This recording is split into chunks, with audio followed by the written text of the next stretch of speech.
Good morning बच्चों। आज मैं आपको क्लास 12 की इंग्लिश लिटरेचर के लेसन 5 जो हमारा रनिंग में है वो लेसन पढ़ाने जा रहे हैं। आपको पता है क्या है? लेसन का नाम है आई एम जॉनसन और इसके राइटर हैं J.B. डेल्फी। ये चैप्टर मेरा रनिंग में चल रहा है।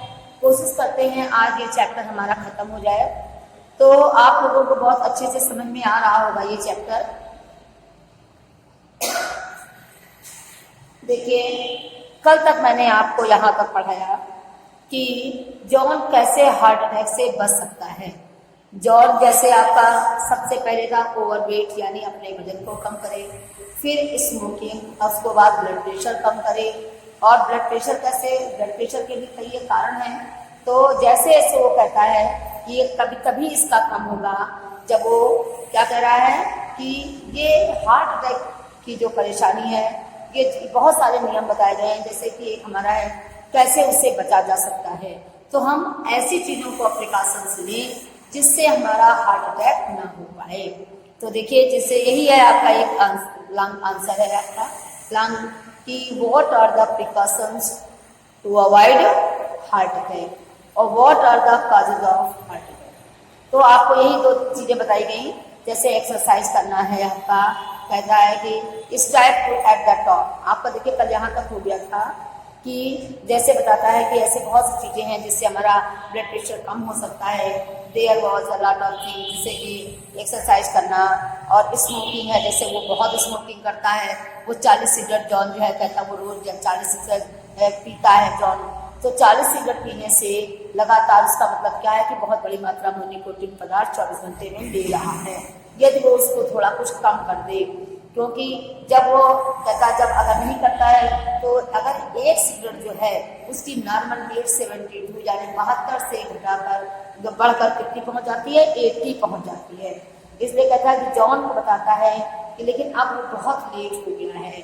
लेट होने का मतलब बहुत देर हो गई है, अब ये बीमारी बहुत ज़्यादा बढ़ चुकी है, बहुत बड़े नुकसान से अपने लिए कर लिया है।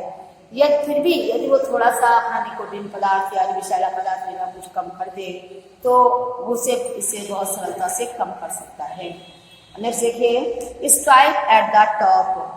अब देखिए आगे कहता है स्ट्राइव एट द टॉप, संघर्ष पे। John could help me in other ways too. John और भी तो कई तरीके से मेरी सहायता कर सकता है। ही इज कॉम्पिटिटिव, वो प्रतिस्पर्धी है, एम्बिशियस, महत्वाकांक्षी टाइप में है, एंड सक्सेसफुल बिजनेसमैन टाइप, और एक सफल व्यापारी व्यक्ति है। ही डज नॉट रियलाइज, वो इस बात को महसूस ही नहीं करता, दैट हिज कॉन्स्टेंट फ्रीटिंग, कि उसका लगातार चिंता करना, continually stimulates his adrenal gland, उसकी एड्रिनल ग्रंथि को लगातार क्या कर रहा है? उत्तेजित करता है। उसका लगातार चिंता करना उसकी एड्रिनल ग्लैंड को यानी ग्रंथि को लगातार उत्तेजित कर रहा है। To produce more adrenal and non adrenal, और वो और अधिक एड्रिनल और नॉन एड्रिनल ये इन चीज़ों को भी या को क्या कर रहा है?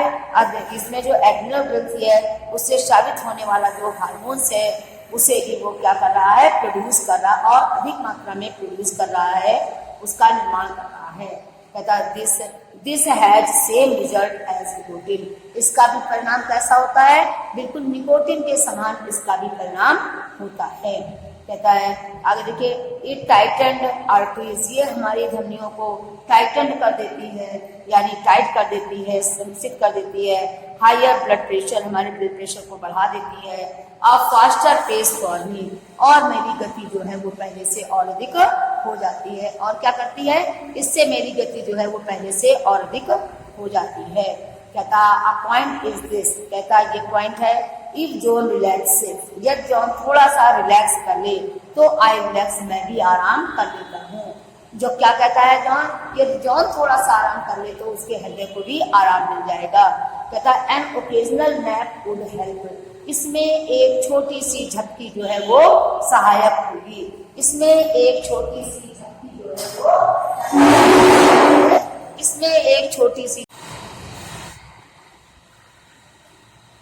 कहता है कि क्या कह रहा है कि ये इसमें एक छोटी सी, अगर जॉन रिलैक्स करता है तो आई रिलैक्स, तो मैं भी आराम कर लेता हूँ। एन ओकेजनल बैक, एक छोटी सी झपकी, वुड हेल्प, इसमें सहायक होगी। यानी थोड़ी सी झपकी अगर ले लेता है, थोड़ी देर के लिए आराम कर लेता है तो क्या होगा, हृदय को भी आराम मिल जाएगा। And he might try some light, और यदि वो क्या कर ले, यदि he might try some light reading instead of that stuff, यदि वो इस स्टफ को, इस पदार्थ को लेने के बजाय यदि वो थोड़ा सा कुछ हल्का फुल्का लर्न करने के या हल्का फुल्का पढ़ने के लिए ले ले, क्या करे, यदि वो हल्का फुल्का कुछ पढ़ने के लिए ले ले, इसको लेने के बजाय he brings home from his office, जैसे वो ऑफिस से आता है तो ये निकोटिन पदार्थ सिगरेट लेता है, इसको ना लेके अपना थोड़ा बहुत कुछ हल्का फुल्का पढ़ने के लिए ले ले, तो इसका माइंड जो है वो उधर से हटकर पढ़ने में लग जाएगा, तो इस तरीके से थोड़ा बहुत बचा सकता है। एक्सरसाइजिंग अनदर थिंग, फिर इसके बाद क्या चीज आती है, एक्सरसाइज आती है। यदि वो रोज एक्सरसाइज करे, John is one of those weekend athlete, John उन साप्ताहिक खिलाड़ियों में से एक है जो हफ्ते में एक बार खेलते हैं। वीकेंड एथलीट माने साप्ताहिक खिलाड़ियों में से एक है। हु टेक इट, जो इसे हफ्ते में केवल एक बार खेलते हैं। एंड इन बिग डोज, लेकिन खेलते कम है, एक बार खेलते हैं और बहुत अधिक मात्रा में खेलते हैं, यानी बहुत देर तक खेलते हैं। He still likes that rushing up to the net, जैसे उसे पसंद है कि वो दौड़कर बार बार नेट तक जाए। एंड फिट इन टेनिस, और टेनिस के लिए जो नेट लगाई जाती है वो दौड़कर बार बार नेट तक जाए। But when he does this, लेकिन जब वो ऐसा करता है तो my normal workload is increase by 5, तो मेरा नॉर्मल वर्कलोड जो है वो कितना बढ़ जाता है, 5 गुना बढ़ जाता है। उसको ये पसंद है कि दौड़कर नेट तक जाए और उसके बाद वापस आ जाए, लेकिन जब वो ऐसा करता है तो उसकी नॉर्मल नीड जो है वो 5 गुना बढ़ जाती है। What John should be doing in taking regular mild exercise, अब जॉन को जो कुछ लेना चाहिए, उसे क्या करना चाहिए, उसे हल्की सी रेगुलर एक्सरसाइज लेनी चाहिए। देखिए, आपको एक्सरसाइज लेनी है तो आप हफ्ते में एक दिन बहुत ज्यादा मात्रा में लेते हैं तो आपके लिए ये खराब है, क्योंकि एक बिग डोज में आपने ले ली, आपका शरीर थक गया, थका तो हार्ट भी थका। आप बिग डोज में न लेकर थोड़ी थोड़ी लीजिए, लेकिन डेली लीजिए, जो एक्सरसाइज कहलाती है। कहते हैं जिसे वो बहुत बिग डोज में ले लेता है। कहता अब John should be doing in taking regular mild exercise, John को रोज हल्की माइल्ड एक्सरसाइज लेनी चाहिए। A walk of A mile, जैसे 1 मील की दूरी चलना, और 2 या 2 मील की दूरी अ डे, प्रतिदिन वुड हेल्प, इसमें सहायक होगी। जैसे 1 या 2 मील की दूरी इसमें सहायक होगी। Climbing a couple of flight of stairs, जैसे 2 मंजिल वो पैदल चल के चढ़े, क्लाइंबिंग माने चढ़े, कपल ऑफ फ्लाइट्स माने 2 मंजिल चढ़े, ऑफ स्टेयर्स माने सीढ़ियां, ऑफ हिज ऑफिस, अपने ऑफिस की, वुड नॉट हर्ट आइदर, तो उससे कोई नुकसान नहीं होगा। यदि वो अपने ऑफिस की जो सीढ़ियां चढ़ता है उसे अगर वो 2 मंजिल ऑफिस जो है 2 मंजिल तक अगर वो अपना चढ़े पैदल, तो उसके लिए एक्सरसाइज में सहायक होगा। His office is on the 10th floor, जैसे उसका ऑफिस 4थी मंजिल में है, कहाँ पर है, 10th फ्लोर में उसका ऑफिस है। And but he could walk up the first 2 flights, लेकिन वो पहली 2 मंजिल जो है वो पैदल चल के ही चढ़ता है। देन कैच द एलिवेटर, उसके बाद एलिवेटर लेता है। एलिवेटर क्या है, लिफ्ट है, जो कि यहाँ पर नहीं, फॉरेन में इसे एलिवेटर कहा जाता है, और अपने लोगों के यहाँ इंडिया में लिफ्ट कहा जाता है, लेकिन अब यहाँ पर भी आपको एलिवेटर देखने को मिलते हैं। यदि वो 2 मंजिल तक क्या करता है, 2 मंजिल तक वो पैदल चल के सीढ़ियां चढ़ लेता है, उसके बाद वो एलिवेटर पकड़ता है। लिटिल थिंग्स, ऐसी ही छोटी छोटी चीजें, like that would do a lot, उसके खतरे को बहुत कम कर सकती हैं। इसी प्रकार की छोटी छोटी चीजें उसके खतरे को कम कर सकती हैं। कहता एज आई सेड, जैसा कि मैंने कहा, fatty deposits are already beginning to block some of my arteries, जैसे फैटी डिपॉजिट जो हैं वो पहले से ही मेरी आर्टरी को क्या कर देते हैं, ब्लॉक कर देते हैं, मेरी धमनियों को, रक्तनलिकाओं को क्या कर देते हैं, ब्लॉक कर देते हैं। बट रेगुलर एक्सरसाइज, लेकिन यदि हम रेगुलर एक्सरसाइज करते हैं तो वुड कॉजेज न्यू, क्या होता है कि जैसे कहता है कि एज आई सेड, जैसे कि मैंने कहा, fatty deposits are already beginning to block some of my artery. जैसे फैटी डिपॉजिट जो है वो कलेक्ट होके क्या करते हैं, मेरी धमनी को ब्लॉक कर देते हैं। बट रेगुलर एक्सरसाइज, लेकिन नियमित exercise would cause new blood pathway to develop. लेकिन यदि हम नियमित एक्सरसाइज करते हैं तो मेरी जो नियमित एक्सरसाइज है वो हमारे शरीर में दूसरी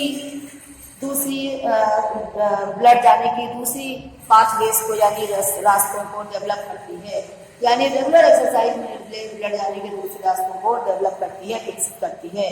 then if one artery close down, इसलिए यदि एक आर्टरी मेरी क्लोज डाउन हो जाती है, बंद हो जाती है, कहते हैं there is other to nourish me, तो मुझे दूसरे से पोषण मिलता है। यदि मेरी एक आर्टरी ब्लॉक हो जाती है तो मुझे दूसरे से पोषण मिलता है। फाइनली अंत में देयर इज अ डाइट, अंत में ये मेरी डाइट की बात आती है, मेरे भोजन की खुराक की बात आती है। आई एम नॉट आस्किंग, जॉन क्या कहता है, भाई मेरा ब्लड प्रेशर क्यों बढ़ेगा, अगर हम बहुत ज़्यादा खाना खाएंगे, बहुत ज़्यादा डाइट लेंगे तो मेरा कहीं ना कहीं वेट बढ़ेगा जो हमारे हार्ट के लिए खतरनाक है। Finally there is a diet, अंत में हम डाइट पे आते हैं, यानी अपनी खुराक पे आते हैं। I am not asking John to become a diet fanatic, मैं जॉन से ये नहीं कहता कि वो परहेजी बने। डाइट फैंटिक माने परहेजी। मैं जॉन से ये नहीं कहता कि तुम परहेजी बनो, परहेज करो कि हम ये नहीं खाएंगे, ये चीज नहीं खाएंगे, सब चीज खाइए, परहेजी मत करिए। ऑल द सेम, जैसे fat seems to play some role in building up these blockage forming in my artery, जैसे फैट जो है वो मेरी धमनियों में, मेरी रक्त नलिकाओं में क्या करता है, ब्लॉकेज बनाने का बहुत बड़ा रोल अदा करता है। जैसे फैट जो है वो मेरी आर्टरीज में ब्लॉकेज बनाने का बहुत बड़ा रोल अदा करता है। John gets 45% of calories from fat, लेकिन जॉन कहता है कि 45% कैलोरी भी उसी फैट से मिलती है। फैट देखिए नुकसानदायक है, लेकिन 45% कैलोरी भी हमको फैट से ही मिलती है। Like others in industrialised country who eat this way, कहते हैं जैसे इसी के तरीके से अन्य औद्योगिक देशों में हु ईट दिस वे, जो इसे तरीके से खाते हैं, ही है जे 50-50 chance to dying from poverty, तो उन्हें 50% इस आर्टरी के यानी हमारे रक्त नलिकाओं के ब्लॉक होने के 50% के चांस रहते हैं। कहते हैं कि लेकिन अन्य यही और औद्योगिक देशों में जो यही की भांति जो इस तरीके से कैलोरी का यूज करते हैं, उन्हें 50% इन्हीं आर्टरी के ब्लॉक होने से मरने के खतरे होते हैं। इन आई एम नॉट दैट क्या कहता है, आई am not the demanding type, मैं किसी चीज की मांग नहीं करता। हार्ट कह रहा है मैं किसी चीज की मांग नहीं करता। I will do the best, मैं बिल्कुल आपके लिए हृदय के लिए सब कुछ बहुत अच्छा करूँगा। I can for John under my circumstances, किसी भी परिस्थितियों में मैं जॉन के लिए अच्छा ही करूँगा। क्या करूँगा, मैं जॉन के लिए अच्छा ही करूँगा। जस्ट द सेम, जैसे I wish the he would give me a few breaks, जैसे जॉन मेरे लिए कुछ कर दे, जैसे आई विश मैं इच्छा करता हूँ, he would give me a few breaks, जैसे वो मुझे कुछ छोटे छोटे ब्रेक दे दे, यानी कुछ देर रुक जाए, स्लिम डाउन अ बिट, थोड़ा दुबला हो जाए। टेक रेगुलर एक्सरसाइज, नियमित एक्सरसाइज लेना शुरू करें। रिलैक्स अ लिटिल मोर, थोड़ा और ज़्यादा रिलैक्स लेने लगे। कट डाउन ऑन फैट्स, मतलब अपने फैट को थोड़ा कम करें। एंड स्मोकिंग, और धूम्रपान को थोड़ा कम करें। If he would only do these things, यदि वो केवल यही कुछ कर लेगा जितना उसने बताया है, तो I could keep on working for long time, तो मैं जॉन के लिए बहुत लंबे समय तक कार्य करता रहूँगा। क्या कह रहा है, जॉन के हार्ट कह रहा है मैं किसी चीज़ की डिमांड नहीं करता, मैं जॉन के लिए सब कुछ अच्छा करूँगा, हर हाल की परिस्थिति में जॉन के लिए अच्छा करूँगा। कहता है यदि जॉन कुछ चीज़ें ऐसी कर ले, जैसे थोड़ा थोड़ा ब्रेक ले ले, थोड़ा स्लिम डाउन हो जाए, दुबला हो जाए, रेगुलर एक्सरसाइज लेने लगे, और थोड़ा सा अपने फैट को कम कर दे, धूम्रपान करना कम कर दे, यदि वो ऐसा करता है तो मैं जॉन के लिए बहुत लंबे समय तक कार्य करता रहूँगा। बच्चों, आज हमारा चैप्टर ये फिनिश हो गया। अब इसके बाद आपको आज घर के लिए एक एक्सप्लेनेशन हम दे रहे हैं।